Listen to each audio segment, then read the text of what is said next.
The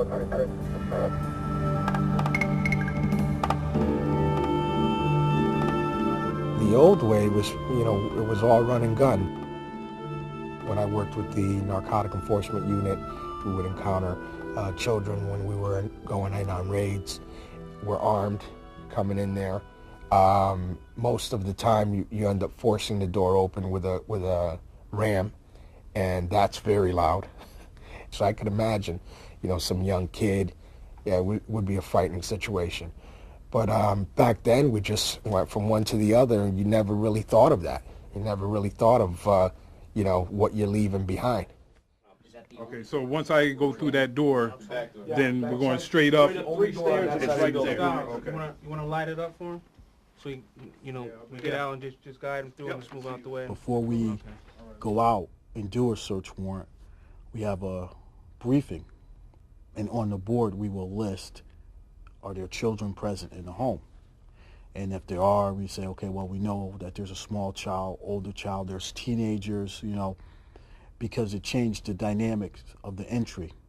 Search warrant! Police in the search warrant! Police in the search! Police on back! On the ground. Our number one goal at that moment is obviously officer safety. We want to get everyone under control and detained and make sure that there's no surprises. And, it's an adrenaline rush, but then in a minute's time, you have to bring it down and say, wow, okay, we got children here. Yeah. It's traumatic for them. I'm just gonna get her hat and gloves, okay? You're gonna go to Grandma, okay? Can you grab her hat and gloves? Just so you know that there were drugs found in this house. Yeah. And, your daughter is being arrested. No. Her mother, I'm sorry. Okay. I'm sorry. Oh, gosh. He's in the system already. Oh, gosh. Okay. Well, all right. Okay. Okay. Thank you. No problem. All right. Bye-bye. Bye-bye. Wait, bye-bye. Wait, bye-bye, mama. Wait, bye-bye. Bye-bye.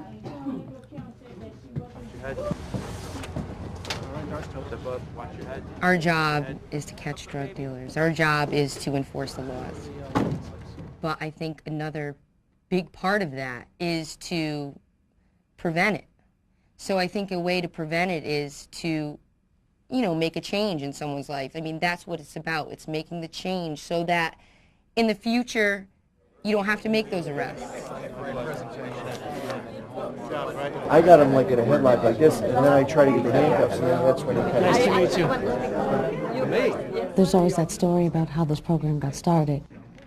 Our former chief, the story is that he went to a domestic, and it was a horrible scene where a mother had been stabbed, and all the children were lined up on the couch there, and he looked at them and said, "This is horrible. They've just witnessed their mother being stabbed.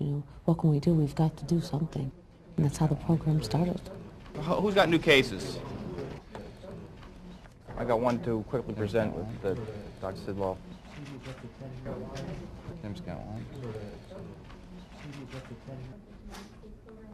The officers had to cuff her and lay her down on the ground because anybody who got close to her, no matter who it was, she was spitting at them, kicking her legs, flailing.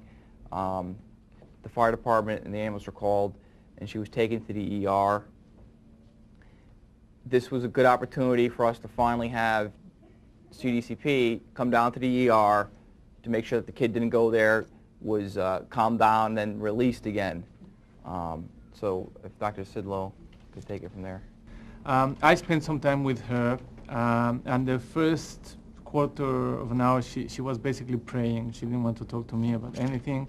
Eventually she started to talk, and she told me she was very scared because many of her friends had gone through the DCF process and they never saw their parents again. She was very scared she would never see her mother again. And in a very childish, aggressive way was... The police came because the kids had to be removed from a mother that wasn't looking after them. The kids were very neglected. But of course, kids are kids and they love their parents, whatever they do.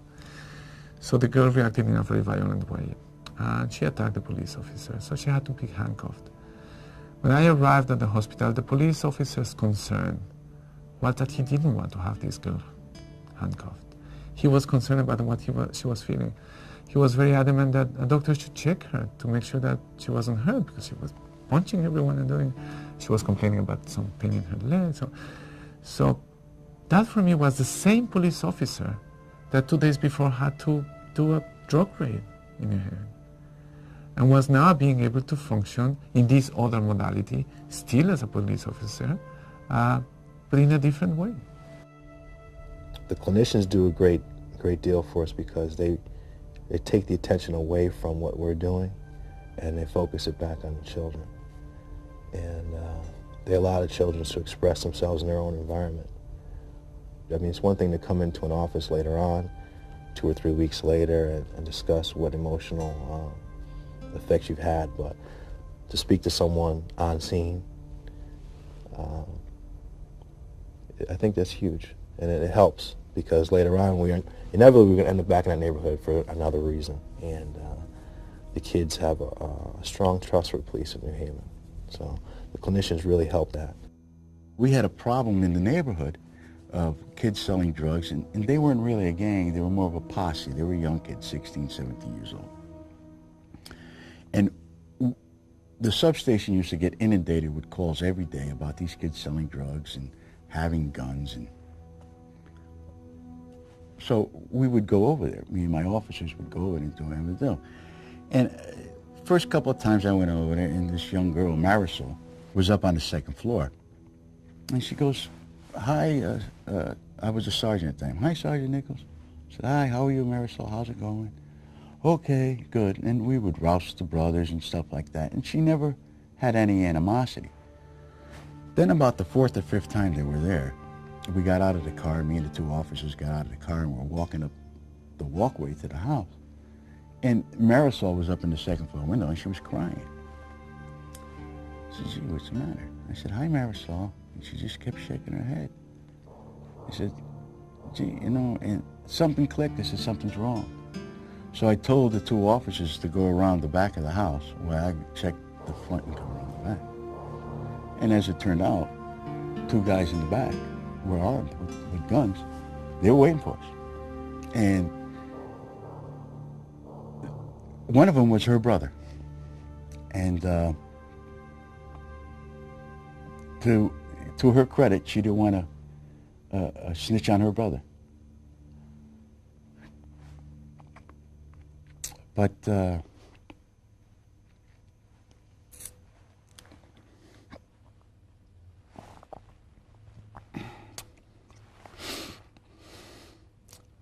she didn't want me to die.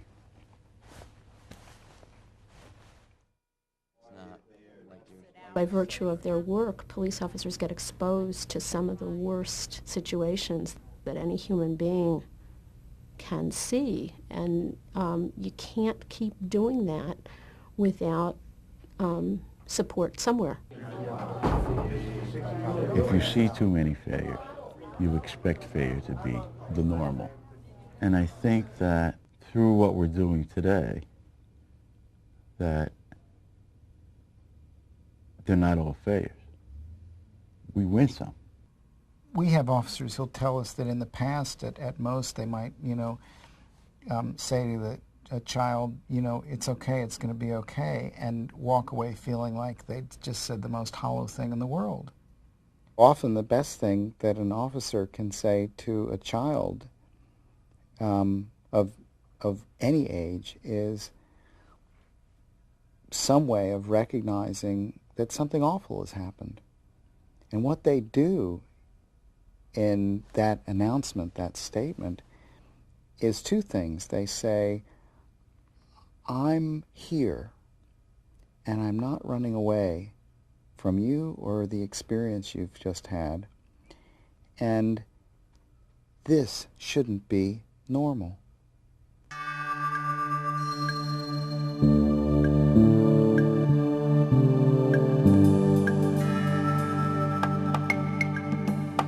Okay, and then what happened right after that? I had to call the police, but he didn't let me. You tried to call the police?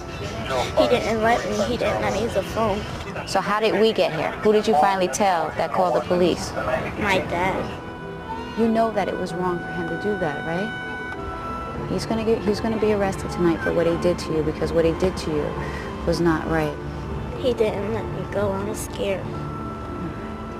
There's nothing wrong with feeling like that.